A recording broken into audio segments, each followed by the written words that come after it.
Hey, it's Jeff, doing some more ChessTempo.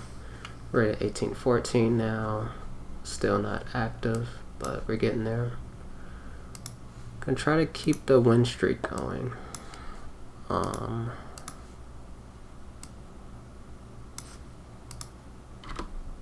So yeah, so looks like we're in check. Okay, so end game one, so sometimes that means there's lots of calculation. And also it's possible that I'll just get it wrong because I don't know. In game ones, I just remember didn't always look forward to those. Do like the end game, but I guess the difference is with end game tactics. It's definitely some stuff to calculate. So we're in check. So the first question is,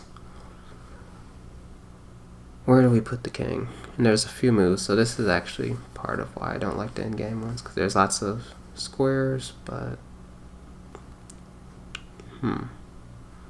So anyway, candidate moves are king f6, d6, d7, e7, and f7. I guess, and then options within those are, we can either try to attack the knight, like e7 or d7, or a move like f6 doesn't allow white any more checks, whereas d6, they can, if we go king d6, they got knight f7 or knight b7 that gives a check. It could still be okay for a black or winning, but that's just one thing where we could see a clear difference between f6 and d6 in that regard. And we have an extra pawn, so I guess if we can start pushing the pawn, that would be really great, because like the knight would be protecting a pawn if it got up to e3. And I don't really see the knight taking the b5 pawn like that quickly. I feel like a lot of these notes are kind of irrelevant to the point of the problem. Or maybe they are. They're helpful just getting ideas of what to do.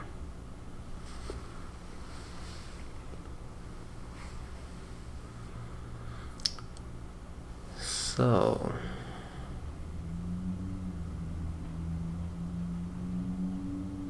yeah, I really don't know what move to look at more deeply and why. One other thing I was going to say is the difference of king f6 and d6 is, depending on which one you go to, the king could also go to f5 or d5.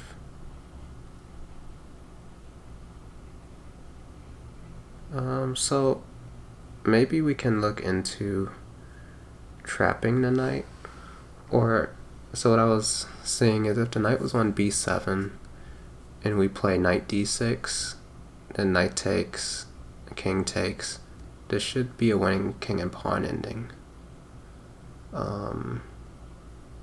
Let's say they go king f5 there, we go king d5, king takes g5, e4, king h6, e3, g5, e2, g7, e1 queen, a queen, but it should be a win for black still. So maybe if we can cut off some of the knight moves, we can force that kind of trade, which makes me think, well, at first I was thinking, well, with king e7 and they go knight b7, then we can do that check and maybe win, but they would have king c6 there, so now king d7 as a result seems more attractive to me, because they can't go to c6 or e6 with the knight, because we could take with the king, and if they go to b7, then we have knight d6 getting that trade, and if they go to f7, we got the same thing, knight d6. So it's like some nice geometry there where they can't go to e6 and c6, as we said, because the king would be looking at them, and then a knight on d6 would be covering f7 and b7. And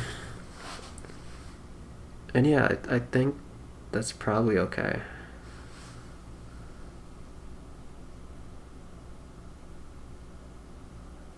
Yeah, because like king d7, knight f7, knight d6 check. If king takes e5, knight takes f7, and knight is even guarding the g5 pawn. So I really like that.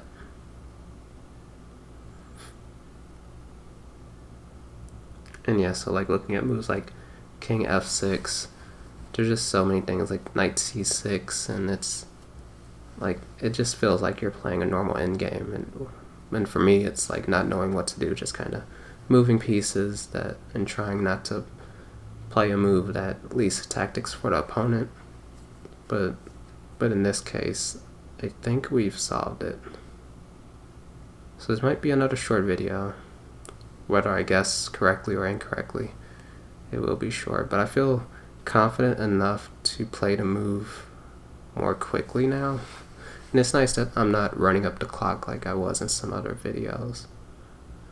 It might be the consistency, since I did a video yesterday, and with the coronavirus or COVID-19, I've been,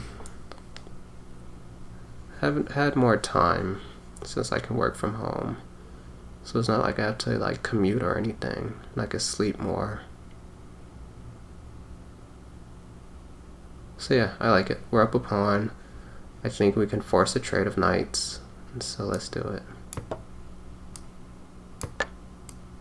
So yeah, this was the line that I was talking about that they could take, but then we just take the knight. Okay, so we're gaining some points back. It's nice. And okay. Oh, so I've done this one before. 2009. In 1 minute 59 seconds, I played king f6 here. Yeah, interesting. And I actually thought about it for a while, like 1 minute 59 seconds. Like back then, I was playing way too fast. In terms, and here, like this 159. I mean, that's like me taking my time for back then. And so yeah, I just didn't see this idea back then. And if they go this way, it's like that. And this was that line I was calculating earlier.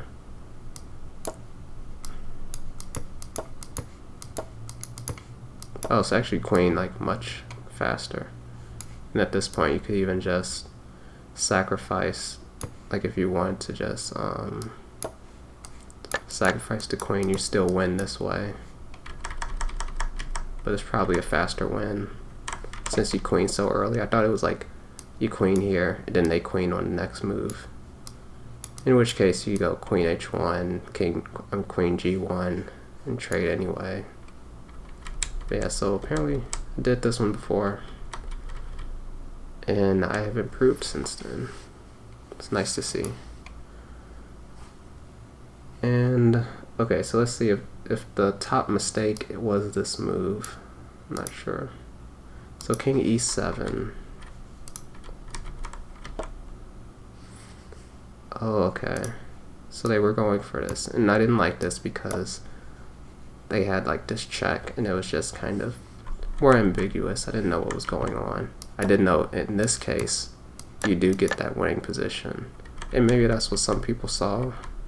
But this one enforces that, or ensures that you're gonna get that trade.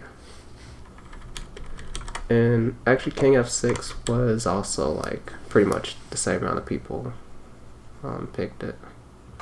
And yeah, other than that, it really was just what to do with the king on this first move. And so it turned out being easier than I thought it would be, for it being like an in-game one.